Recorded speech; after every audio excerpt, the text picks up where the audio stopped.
En tant que président de l'association GRETSI, j'ai le plaisir de vous accueillir à ce colloque GRETSI 2023 qui a lieu à Grenoble. J'ai le plaisir de vous accueillir dans ce que j'appelle la famille GRETSI. Donc il y a des gens qui ont peut-être fait 30, 40 GRETSI, d'autres qui sont là peut-être pour la première fois. Et on a tous le plaisir de se retrouver. Alors normalement, ce sont les années impaires, tous les 2 ans. Le Covid nous a un petit peu bousculé nos habitudes puisqu'on s'est vu l'année dernière à Nancy. Donc on a discuté un petit peu d'ailleurs sur la possibilité de passer des années impaires aux années paires, mais vous savez que quand on a des habitudes, on n'aime pas les changer. L'année prochaine, il y aura le colloque SIPCO à Lyon, donc on voulait éviter une collision de 2 conférences majeures de traitement de signal et des images en France. Et donc on se retrouvera dans 2 ans. Voilà. Donc, voilà les acteurs majeurs de cette année. Alors, quand on confie l'organisation du GRETSI à un labo comme le GIPSA, on peut être réconforté parce qu'on se dit, bon, ils ont les épaules solides. Le GRETSI a déjà eu lieu à Grenoble en 97, comme vous allez le voir sur un de mes slides. Donc, on peut être réconforté. On peut éventuellement être inquiet aussi en se disant est-ce qu'ils vont accorder autant d'attention, autant de minutie que leurs plus jeunes collègues. Donc je voudrais remercier vraiment Nicolas et Jérôme qui ont vraiment pris l'organisation de ce colloque à bras-le-corps. Alors j'espère que je n'ai oublié personne dans la liste ici des membres du comité.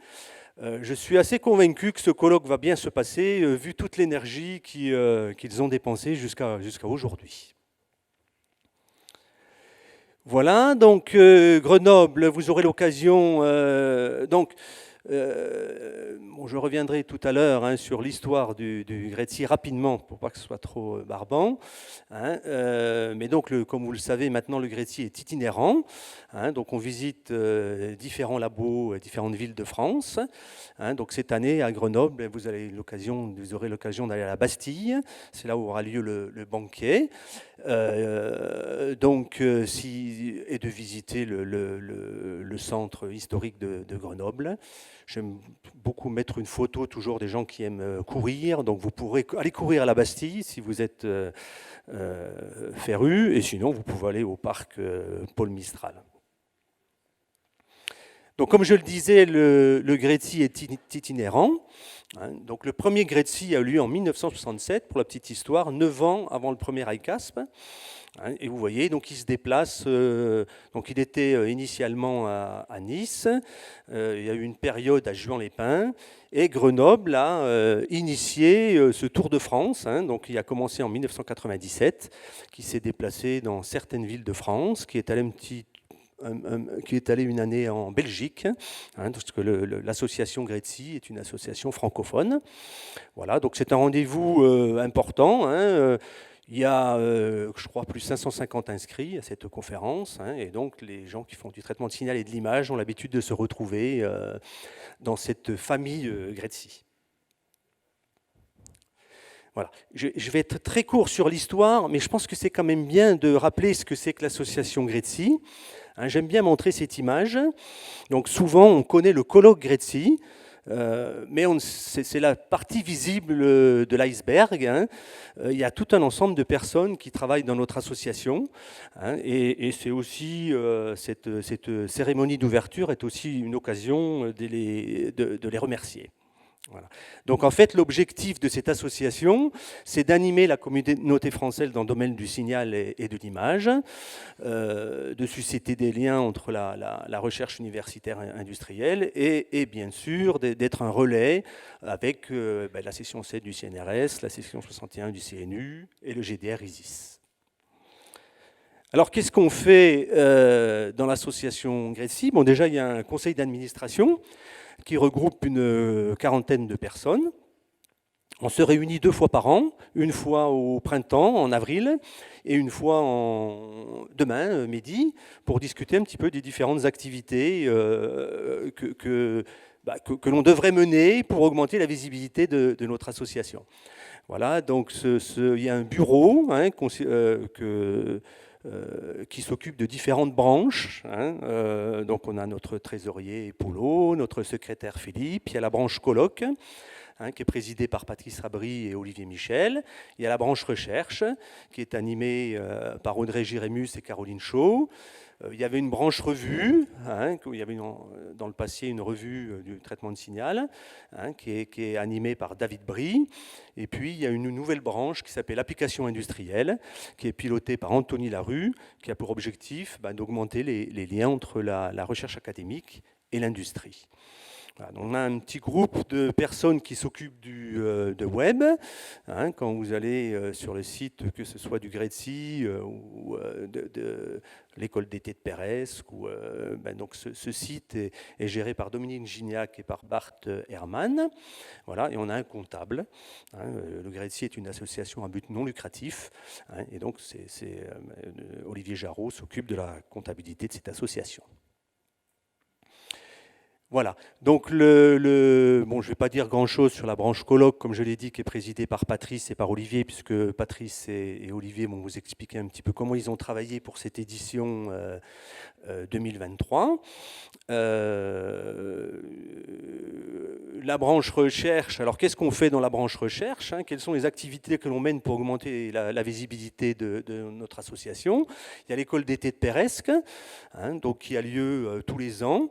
Donc vous avez ici les trois dernières éditions qui portaient sur la co-conception de systèmes imageurs innovants, sur l'apprentissage profond, et plus récemment sur les réseaux et graphes complexes. Donc ça a lieu dans un petit village au-dessus de Nice, à Peresque. Il y a un prix de thèse qui est une action conjointe avec le club des 2E1 et le GDR ISIS. Donc nous aurons une présentation du lauréat du prix de thèse 2023, Hugo Touvron, lors de cette conférence. Voilà, si vous avez sur le site de l'association, donc vous faites un petit Google GRETSI, vous verrez qu'il y a des pages sur l'histoire de la discipline. Donc vous allez pouvoir retrouver les membres du conseil d'administration qui vont un petit peu... donc j'ai dit qu'il y a une quarantaine de personnes. Donc quand on rentre dans le conseil d'administration, on rentre pour 3 GRETSI, ça veut dire 6 ans.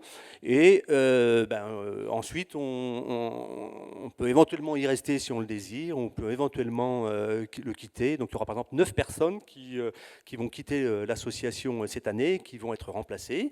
Donc si vous avez des velléités d'intervenir et d'aider dans l'association, il n'y a pas de souci, il suffit de contacter un des membres de l'association qui fera remonter votre candidature. Donc tout ça, tous les membres du CA actuels, qui vont donc un petit peu évoluer, sont visibles sur la page de notre association. Voilà. Il y a eu une initiative de parler de l'histoire de la discipline. Donc vous verrez, il y a tout un ensemble d'archives, d'articles qui expliquent d'où viennent les ondelettes, d'où vient le computer vision, d'où viennent les réseaux de neurones. Si vous n'avez jamais vu ces pages, je vous invite à aller les consulter. Vous verrez, c'est passionnant. Voilà, vous aurez sur ce site aussi des archives dans lesquelles vous pourrez trouver tous les anciens numéros de la revue Traitement du signal et des images et tous les anciens articles des colloques GRETSI depuis leur création. Donc c'est assez d'ailleurs intéressant de voir comment les articles ont évolué du début de la conférence jusqu'à aujourd'hui. Caroline et Audrey s'occupent actuellement de la création d'une chaîne YouTube. C'est pas tout à fait en cours, mais ça va le faire. Et puis il y a une branche pédagogie dans laquelle vous pouvez éventuellement récupérer des ressources sur les cours de certains. Donc si vous allez sur le site de l'association, dans la branche ressources pédagogiques, vous verrez que vous pouvez déposer vos manuscrits de cours ou vos TD favoris, ou vous pouvez télécharger les documents qui ont été déposés sur le site. Voilà pour la branche recherche. Assez récemment, donc il y a 2 ans, on pensait que c'était une bonne idée de créer une branche liée à l'industrie, que nous avons appelée branche application industrielle. donc, qui est piloté par Anthony Larue. Donc cette branche débute, mais est déjà très active. Il y a une session spéciale à cette conférence qui est issue de cette branche application industrielle. Donc l'idée, je pense que vous êtes tous convaincus qu'on a beaucoup à apprendre des problématiques de nos collègues industriels et que je suis sûr nos collègues industriels ont beaucoup aussi à apprendre des choses que l'on fait en recherche dans notre association. Voilà, alors dans une famille, il y a parfois des mauvaises nouvelles. Donc on a eu la tristesse de perdre un de nos collègues, Jean-Marc Chassery. Je ne vais pas vous faire une description des activités de Jean-Marc, qui a été, entre autres, directeur du GIPSA, directeur du GDR ISIS. Jean-Marc a fait beaucoup de choses pour la communauté. J'aimerais que tout le monde se lève et qu'on fasse 1 minute de silence pour remercier Jean-Marc.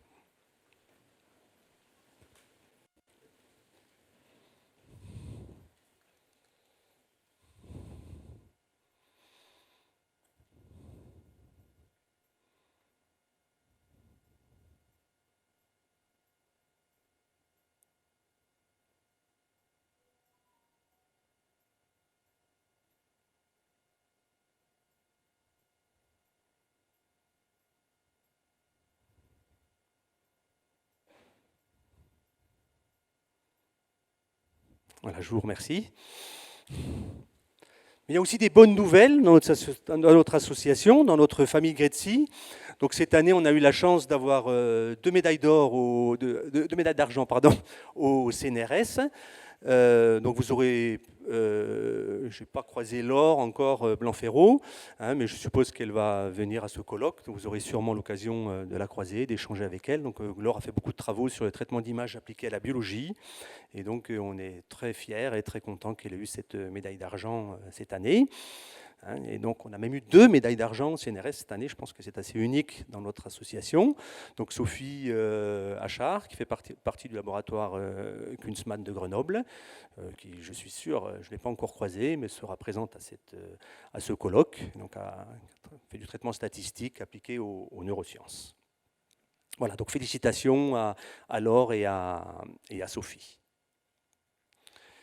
Voilà, et pour terminer cette cérémonie d'ouverture, je voudrais remercier à nouveau tous les membres du comité de programme, tous les membres du comité d'organisation et en particulier Nicolas et Jérôme, tous les membres du comité de programme, donc Patrice et Olivier vont vous expliquer un petit peu comment ils ont travaillé cette année, tous les membres du CA de l'association, les personnes qui s'occupent de l'école d'été de Peresque. Donc à ce jour, c'est encore Patrick Flandrin, Guillaume Ginolac. Je crois qu'il va y avoir une petite évolution de ce comité d'organisation de l'école d'été. Le prix de thèse. Donc dans le prix de thèse, il y a un comité d'organisation qui est présidé par Saïd Moussaoui, que j'ai déjà rencontré, et un jury qui est présidé par Catherine Achard. Donc ce comité d'organisation et ce jury sont renouvelés périodiquement. Puis j'aurais remercier nos supports, donc Olivier Jarreau, comptable, Dominique Gignac et son collègue Barthélémy Herman pour le site web. Puis je voudrais vous remercier, vous, parce qu'évidemment, si vous n'étiez pas là, il n'y aurait pas un colloque. Et je vous souhaite une bonne semaine à Grenoble.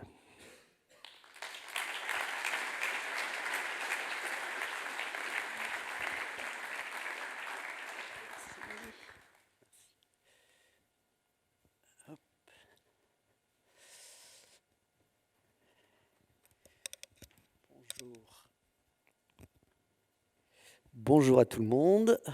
Olivier, tu peux chanter une petite chanson pendant que je fais le changement de transparent.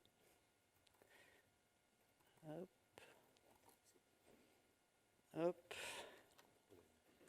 Voilà. Bon, bonjour à toutes et à tous.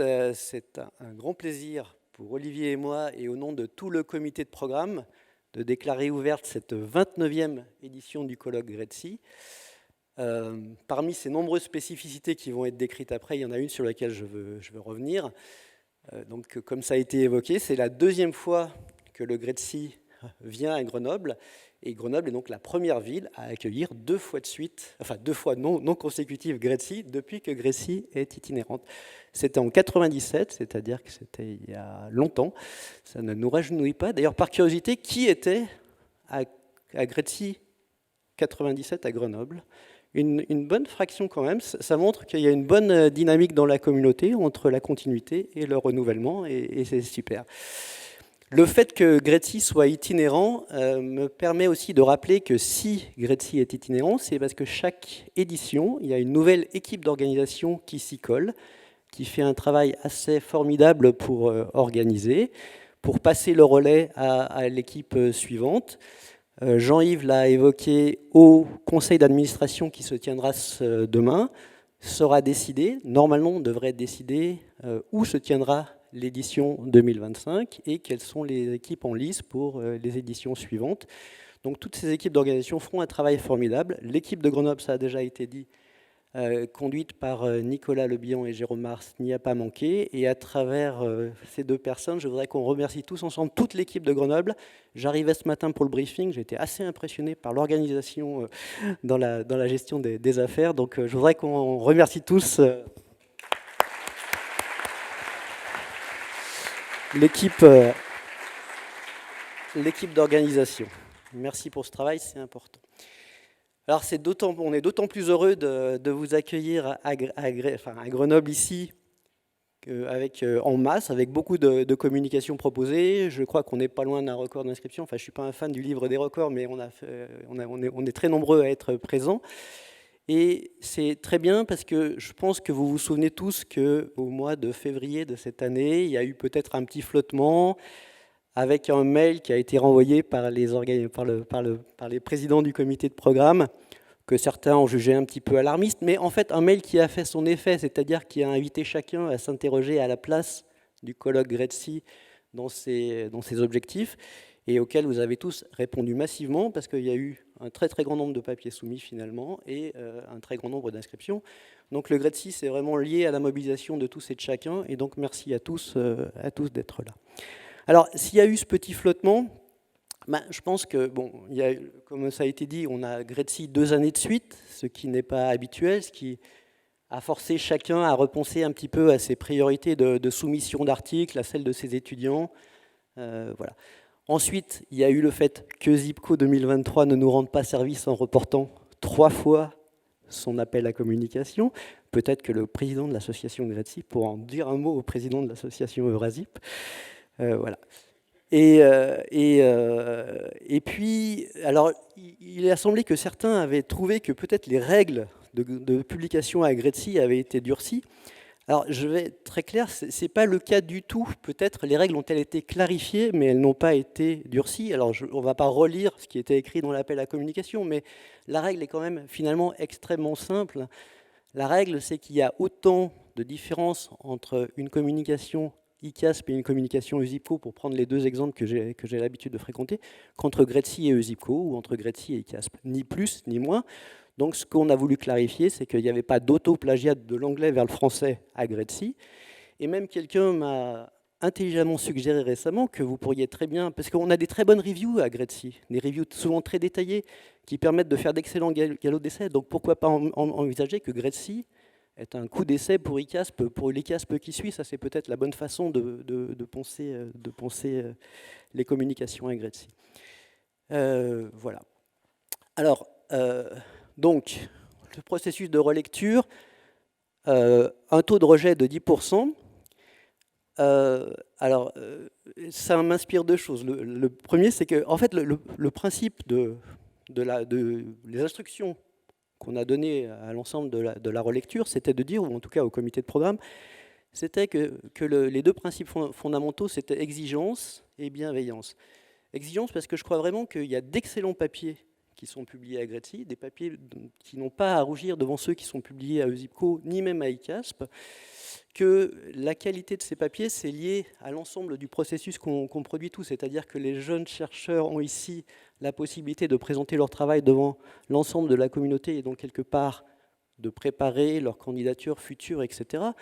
Donc je crois que prendre un peu de temps pour rédiger 4 pages en français dans cet objectif-là, finalement, c'est pas si exigeant que ça. Hein. Et la qualité des reviews et la qualité des papiers qui sont écrits et présentés, voilà, font que Gretzi est vraiment un endroit intéressant. Et aussi bienveillant, c'est-à-dire qu'il faut effectivement garantir que tous les doctorants, notamment, qui proposent des papiers, qui sont des bons papiers, et qui ne sont peut-être pas préparés comme dans les grandes locomotives du traitement du signal de France, et ben, aient aussi leur place pour présenter ici leur travail. Et c'est vraiment ces deux principes qui ont présidé pour le choix des papiers. Moi, je trouve que 10%, c'est même... J'ai regardé les papiers qui ont été rejetés, et j'ai trouvé même parfois que le comité de programme avait été sévère, voilà, pour tout vous dire. Donc ce processus de relecture, c'est parce que tout le monde s'y colle et que toute la communauté contribue. Et donc merci à tout le monde de jouer ce jeu-là. Le comité de programme, ben, c'est un travail qui, surtout quand il y a 2 Gretzi consécutifs, finit par être conséquent, qui propose, cherche et invite des orateurs pour les conférences invitées, sollicite des sessions spéciales, assure un bon fonctionnement du processus de relecture. Donc le comité de programme fait vraiment un travail qui est important et qui finit par être conséquent. Donc je voudrais que vous vous associez à moi pour remercier l'ensemble du comité de programme.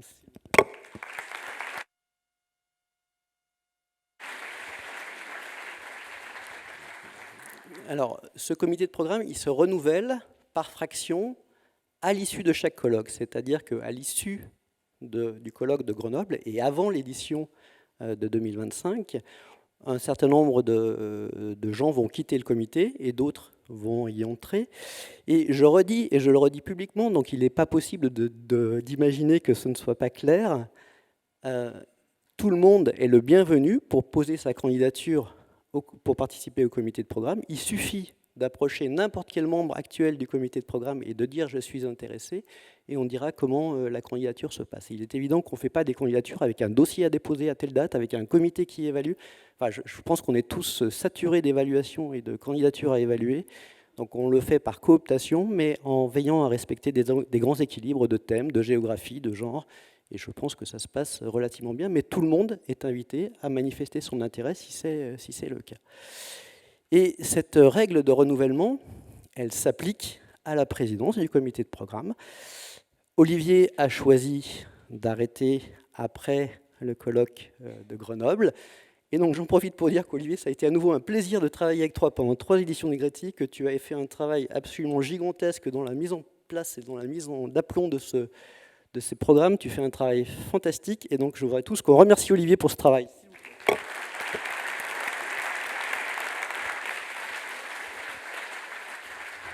Voilà. Et donc, ce qui vaut pour le comité de programme vaut pour la direction. Il y aura un renouvellement, donc quelqu'un qui va remplacer Olivier. La procédure est un peu différente parce que ça passe nécessairement par le conseil d'administration de Gretzi, donc ça sera évoqué au prochain conseil d'administration de Gretzi. Mais là aussi, les gens intéressés sont invités à se manifester auprès des gens du conseil d'administration pour les places futures qui ne manqueront pas d'arriver. Enfin, et ce sera mon dernier point, vous vous souvenez qu'à l'édition Gretzi 2022 à Nancy, on avait eu une session spéciale autour de la transition écologique. Cette session spéciale, je vais en retenir plusieurs choses. Je vais en retenir que c'était une très grande réussite parce qu'elle avait rempli un amphi, ce qui montre que tout le monde, et absolument tout le monde, était concerné par ce problème, surtout dans nos professions. Tout le monde se préoccupe, s'interroge, se pose des questions, cherche des solutions. Elle avait été un moins grand succès, à la fois dans sa forme et dans son fond, parce qu'il en était sorti un fort clivage, et que je ne crois pas que les clivages soient moteurs. Et donc le comité de programme a travaillé pour essayer de chercher d'autres façons de mettre notre communauté en possibilité d'interagir et de discuter sur ces sujets-là. Et quelqu'un qui, dans le comité de programme, est probablement motivé par les actes plus que par les paroles, avait choisi de proposer l'organisation de ces fresques du numérique et de fresques du climat. Alors, je dois dire que je note qu'il y a eu peu de participants et que c'était presque exclusivement des étudiants. Je ne vais pas commenter davantage. Je vais simplement dire que ça veut dire qu'il faut que le comité de programme, que le conseil d'administration continue à réfléchir aux façons de permettre à notre communauté de s'approprier ces questions, d'en discuter, d'en débattre, et cherche des solutions originales pour le faire, pour s'y confronter. Et là aussi, toute bonne idée est la bienvenue. Il suffit d'approcher n'importe qui du conseil d'administration ou du comité de programme pour faire part de son idée. Olivier, je te laisse la parole. Merci Patrice. À mon tour de vous souhaiter la bienvenue à Grenoble, d'autant plus que moi je viens de Grenoble, donc j'ai pu voir aussi à quel point l'équipe locale avait pu s'impliquer et quelle quantité de travail ça représentait. Quand on est président ou coprésident du comité de programme, on arrive à Lille, on arrive à Nancy, on arrive à Louvain. Beaucoup de choses sont faites, on ne se rend pas forcément compte de l'implication des gens qu'il y a derrière. Donc encore une fois, merci à eux. Pour ce qui est des quelques informations que je voulais vous donner, alors je reprends sans grande surprise le même type de présentation que celle que je vous avais infligée plus ou moins à Nancy, à savoir essayer de résumer la conférence en quelques chiffres. Donc cette conférence, elle est structurée de façon très classique, un petit peu comme ça l'a été à Nancy, donc avec des sessions poster et des sessions orales. Je tiens à préciser, pour avoir entendu des étudiants parfois faire une petite différence d'appréciation entre l'intérêt qu'il y a d'avoir une présentation orale ou un poster. Ce sont deux exercices très différents. Il n'y a aucun critère de qualité attendu ou supposé dans ces présentations qui fait qu'on choisit poster ou oral. C'est essentiellement au niveau du comité de programme, un choix de cohérence thématique. Donc n'y voyez absolument aucune hiérarchie qualitative. Les deux exercices sont évalués et appréciés de la même façon, tant plus que devant un poster, on reste 1h30, ce qui est quand même relativement long et peut s'avérer aussi à l'origine de discussions plus serrées, plus tendues au niveau technique. On aura, comme à Nancy, à nouveau deux types de sessions spéciales, donc 3 sessions spéciales qu'on a rebaptisées cœur de métier. Une qui va s'intituler Graph Learning, Learning with Graphs, donc qui a été proposée par Arnaud Brelois et Titouan Vaillé. Une sur les décompositions matricielles et tensorielles sous contrainte proposée par Kostya Juzevic et Jérémy Cohen. Et enfin, une sur l'implémentation matérielle d'algorithmes d'IA qui est proposée par Daniel Chillet et Christophe Gégaud, qui sont par ailleurs membres du comité de programme. Enfin, on aura 2 sessions spéciales découvertes. Donc, le traitement du signal et l'IA pour les sciences de l'environnement, qui a été proposé par une équipe de l'IMT Atlantique, et je crois que seul Lucas Drumet sera présent ici, mais n'hésitez pas à l'interpeller. Et puis une sur le traitement du signal et application en mécanique, qui est une initiative de nos partenaires industriels, dont un des objectifs des activités du comité de programme de cette année a été d'essayer de les impliquer davantage et de leur donner un petit peu plus de place aussi. Donc on va avoir cette session spéciale avec en plus une originalité, c'est que pour la première fois, il y aura quelques posters associés à la session spéciale qui d'habitude se limitaient à des interventions orales. Enfin, on a une session très spéciale, puisqu'elle ne fera pas l'objet de communication invitée, etc. Il s'agit d'une table ronde sur l'enseignement et la didactique du TSI qui a été organisée à l'initiative de Charles Soussen et Vincent Mazet. Pour ce qui est toujours de vous asséner quelques chiffres et très rapidement, l'évolution du nombre de communications acceptées, sessions spéciales incluses, comme vous le voyez, cette année s'inscrit dans une forme de continuité de ce qui a existé. Et je me faisais la réflexion d'ailleurs tout à l'heure en écoutant Patrice et Jean-Yves, que c'est depuis que c'est devenu itinérant qu'on a ce palier à 300, entre 300 et 350 communications annuelles. Mais vous voyez que ça correspond typiquement à 400-450 participants et ça correspond aussi de facto à une logistique d'organisation qui est devenue quand même très importante. L'évolution des communications proposées par thème, alors c'est un indicateur qui peut toujours être un peu intéressant pour voir s'il y a des thèmes qui sont en train de s'éteindre ou d'autres qui émergent. Ça reste relativement stable. On observe quand même un petit peu de variance, mais rien de très notoire, contrairement à ce qu'on avait pu croire déceler l'an dernier, avec une baisse sur le thème 1 qui était passé de 70 à 37, mais là qui remonte. Donc il va falloir attendre que ces tendances se confirment.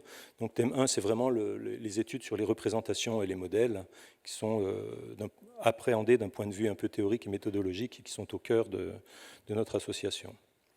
Alors pour les oratrices et orateurs invités, je suis obligé de vous faire part d'une mauvaise nouvelle que nous avons apprise hier soir. Anne-Marie Lagrange est tombée ce week-end.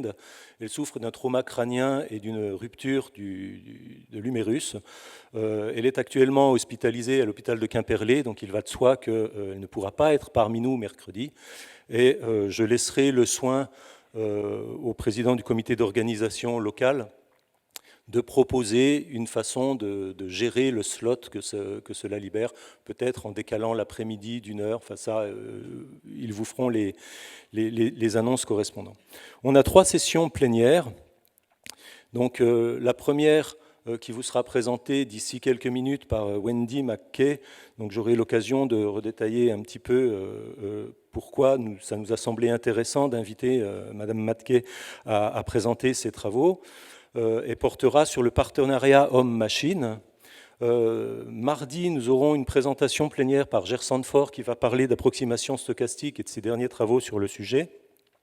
Et enfin, jeudi, Philippe Soussiou nous fera une présentation sur les dernières avancées et l'état de l'art, ainsi que les perspectives ouvertes par les dernières trouvailles, les derniers résultats en imagerie cérébrale. Encore une fois, GRETSI, ça rassemble beaucoup de gens, presque la totalité de la communauté de traitement du signal et des images en France et un peu au-delà dans la francophonie. Il avait été initié à Nancy une première réflexion sur la place de nos collègues féminines dans la recherche de ces domaines, donc en traitement du signal, image, et un peu au-delà même automatique. Cette année, nous proposons une continuité à ces réflexions à travers une conférence qui sera proposée par Madame Collet de l'Université de Genève sur la transition numérique et les moyens d'inclusivité qu'elle peut représenter, et enfin le biais de genre dans les applications numériques. Cette présentation aura lieu mardi. Elle sera présentée, animée par Nicolas Tremblay, qui a fait les démarches, a trouvé l'orateur, a discuté avec, etc. Et on le remercie pour ça aussi. Il y a eu ce matin, c'était la fresque du climat, Patrice en a dit un mot, donc je ne reviens pas dessus. Et enfin, je tenais à remercier particulièrement Audrey Girémus, Caroline Chaud et Nelly Pustelnik pour avoir géré cette année en urgence tout ce qui concernait le thème 7 sur l'histoire de la discipline, puisqu'on a eu une défection de la personne qui était censée s'en charger à la dernière minute. Enfin, il y aura la session des organisateurs, mais là, pareil, je ne vais surtout rien en dire. Donc, au bilan, vous allez pouvoir constater qu'un petit peu comme à Nancy, ça va faire un emploi du temps qui est très dense et très serré, avec beaucoup de choses diverses, d'intérêt, je l'espère, pour chacun, mais j'appelle réellement tous les chairmen, tous les présidents de session à être très rigoureux sur le respect du timing, parce que les débordements en général se font au détriment du temps laissé aux présentations postères, et c'est très pénalisant.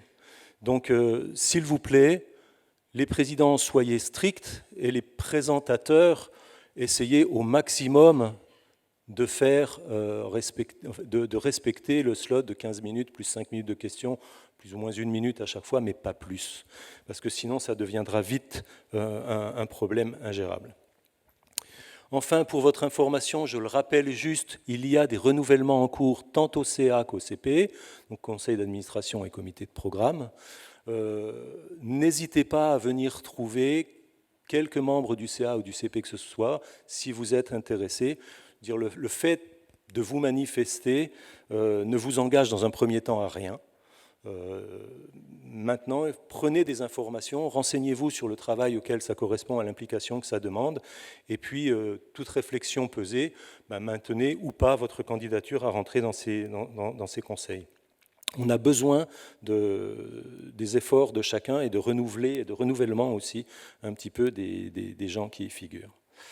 Donc merci à tous et je vous souhaite une excellente conférence en espérant qu'en plus, comme on va échapper à la canicule, on va pouvoir échapper un peu aux averses aussi. Merci.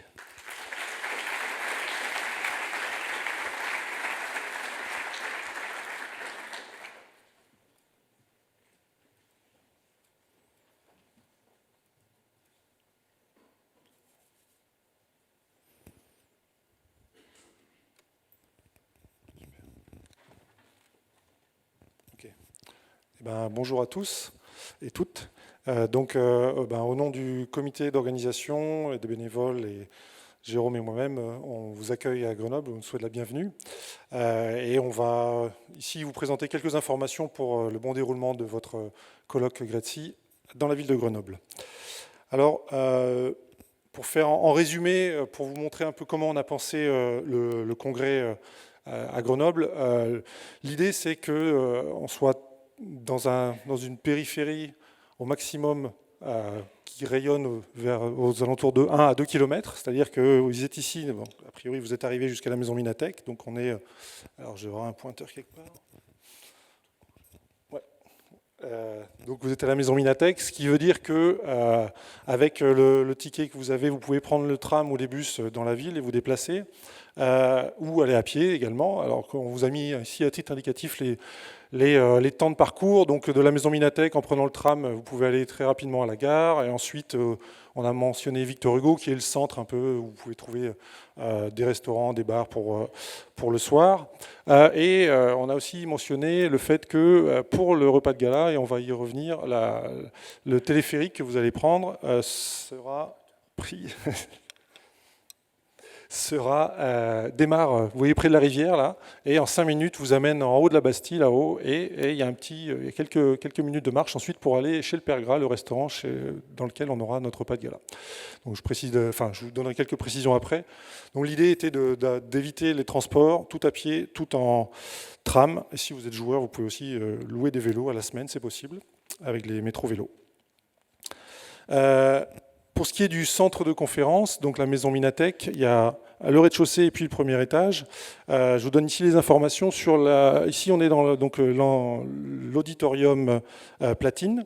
Donc l'auditorium platine et puis la salle Chrome 1, qui se trouve tout à droite là-bas, c'est plus loin encore, Jérôme ? Ouais, tout au fond là-bas, donc c'est sur cet étage-là. Donc dans ces deux endroits, il y aura des sessions, donc ici toutes les sessions plénières, et dans cet amphi et dans Chrome 1, et aussi dans Titan 2, donc qui se trouve au rez-de-chaussée, vous aurez toutes les sessions orales. Donc c'est 3 endroits pour les sessions orales.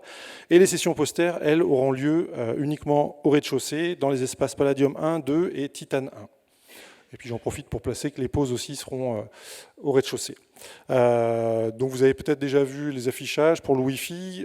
Vous avez donc il y a du Roam qui est disponible et également un réseau local qui est Minatek Event. Et je mentionne le fait que si vous avez des besoins pour des réunions ou des visios, vous avez besoin de vous isoler, on a à disposition plusieurs salles. Il suffit de nous contacter, soit à l'accueil, soit nous directement, et on peut vous trouver des créneaux.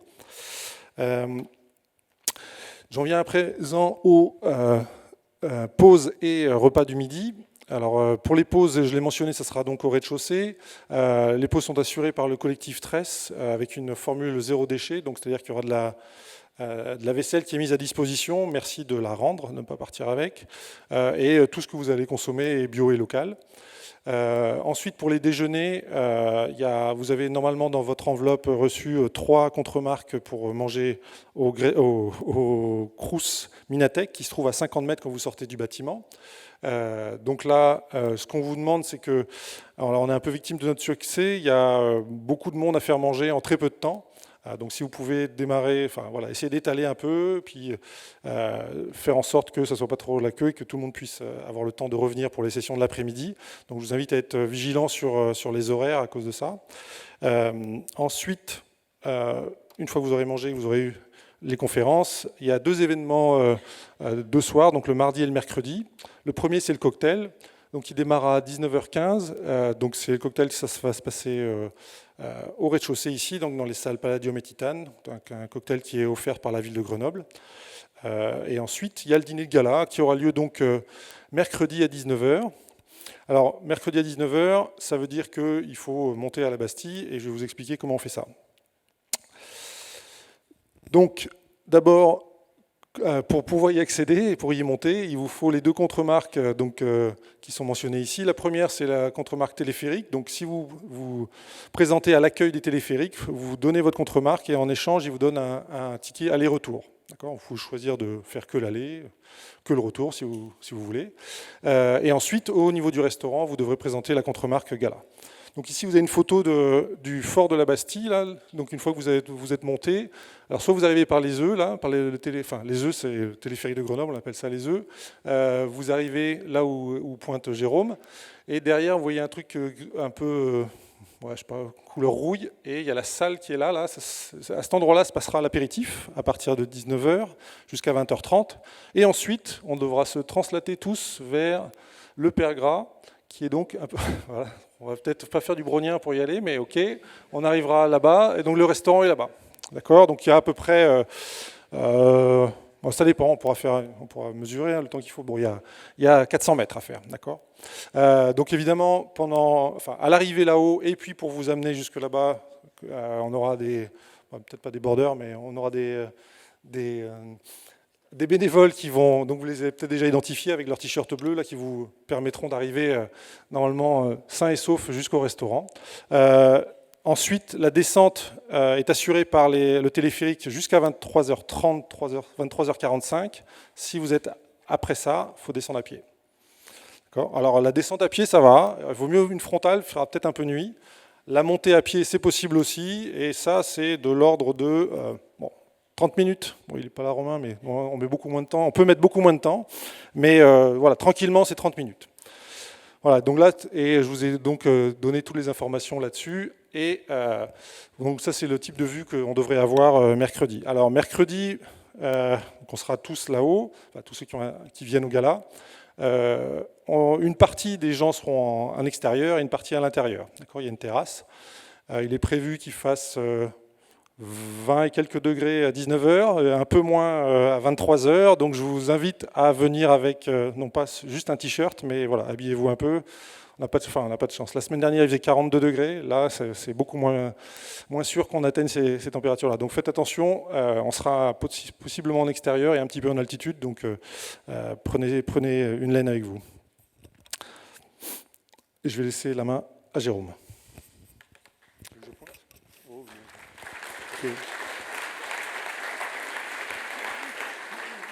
Ok, merci Nicolas. Donc ce GRETSI ne peut se faire que grâce à la communauté au sens large. Et cette communauté au sens large, c'est les sponsors.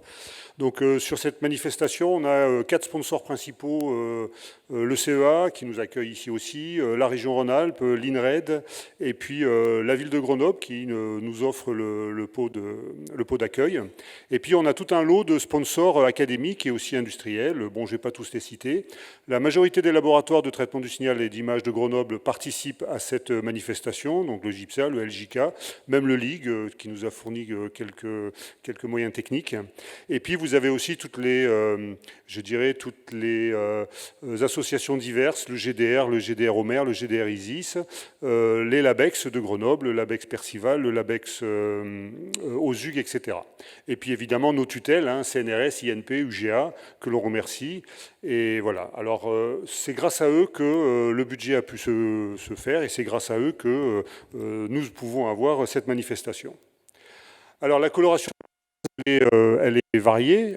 Vous avez ici, peut-être la première...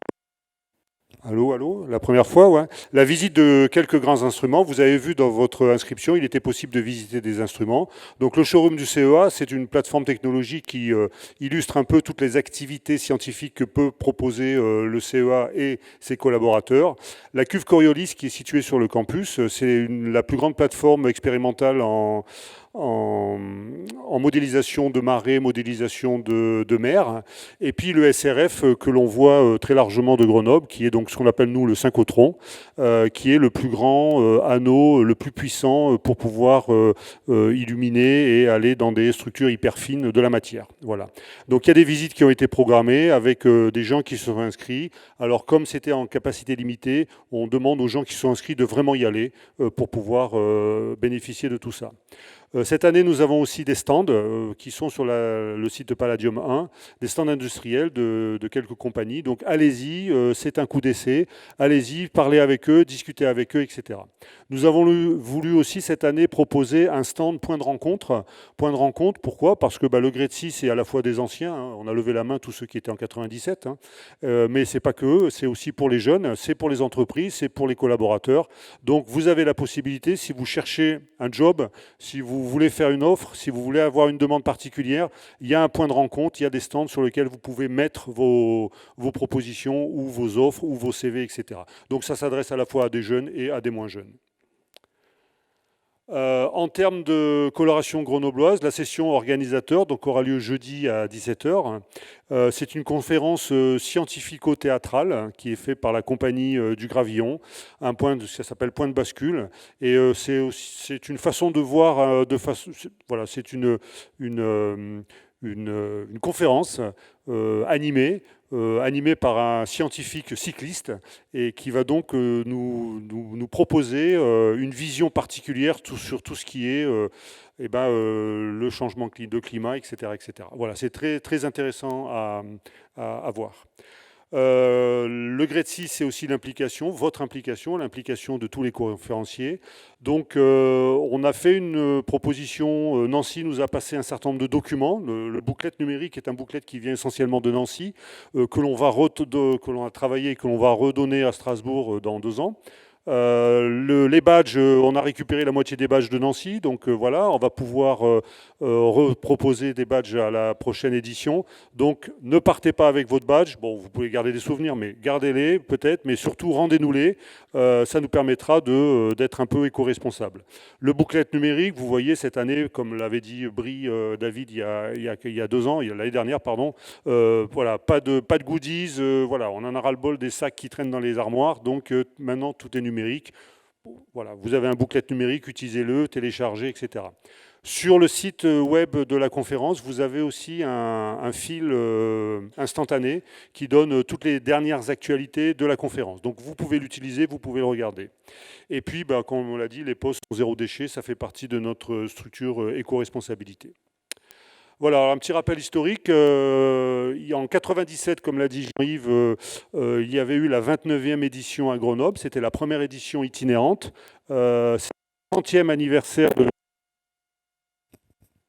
le 30e anniversaire de l'association GRETSI. Alors, on aurait bien voulu faire à Grenoble la 30e édition. Bon, c'est pas de chance, c'est la 29. Après, on s'est dit, pourquoi cette malédiction du 29 ? On le sait, pourquoi ? Parce que Nicolas Le Bihan est né dans le 29, dans le Finistère. Voilà. Moi, je suis le 29 à l'envers, je suis né dans le 92, c'est un peu du 29.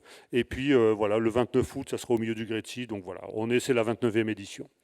Alors en 97, la première édition délocalisée, elle avait été délocalisée grâce à Jean-Marc Chassery, donc Jean-Yves en a parlé tout à l'heure, président pendant 9 ans de l'association GRETSI et donc président de la première conférence délocalisée à Grenoble. Voilà, alors en hommage, il nous a quitté un peu rapidement au mois de juin, donc en hommage à Jean-Marc, il y a un livre d'or qui est installé à l'accueil avec un portrait. Alors c'est pas celui-là, c'est un autre portrait aussi joli. Voilà, pour les anciens, pour les moins anciens, si vous voulez laisser un mot sur ce livre d'or, n'hésitez pas, il sera conservé et il sera rendu à la famille qui attend un petit peu de ça. Voilà, merci à vous tous, bon GRETSI, et n'hésitez pas, les staffs bleus sont là pour vous aider. Si vous avez des questions particulières, vous les adressez, vous venez nous voir et on essaiera d'y répondre. Pour le gala, attention au téléphérique, vous avez vu, il y a 5 bulles, on les voit les bulles ici ? Bon, alors rassurez-vous, c'est les mêmes, donc elles sont voilà. Donc, elles sont éprouvées depuis 30 ans, il n'y a aucun problème. Il y a 5 bulles, donc vous voyez, faire monter 400 personnes dans 5 bulles, ça va mettre un certain temps. Donc voilà, prévoyez un petit peu de la marge. Cette année, comme l'a dit Jean-Yves, on a été un peu dépassé par le nombre. Il y a une limitation sur le gala. On est limité à 400 personnes. Certaines personnes, comme on le sait, certaines personnes s'inscrivent au gala et au bout d'un moment ou au bout d'un jour ou deux disent « bon, pas forcément, non, il va faire froid, voilà ». Si vous ne venez pas au gala, il y a une liste d'attente. Merci de ramener votre ticket de gala et votre ticket de téléphérique à l'accueil au staff et on dépilera la liste d'attente. Il y a des gens importants sur la liste d'attente, il y a des gens qui ont été inscrits, etc. etc. Voilà. Donc on voudrait éviter le gaspillage. À Nancy, il y avait 8 bus qui étaient programmés, il y en a 7 qui étaient pleins et un qui était vide. Donc voilà, on voudrait éviter ce gaspillage-là. Donc si vous avez conscience que vous ne venez pas au gala et que vous avez un ticket de gala dans vos packages, vous pouvez le rendre et ça servira à quelqu'un sans aucun problème. Voilà. Merci à vous tous. Bon GRETSI 2023. Et puis, je vous souhaite une bonne semaine et n'hésitez pas à participer aux questions, aux réponses, aux posters, aux sessions orales. Merci à vous.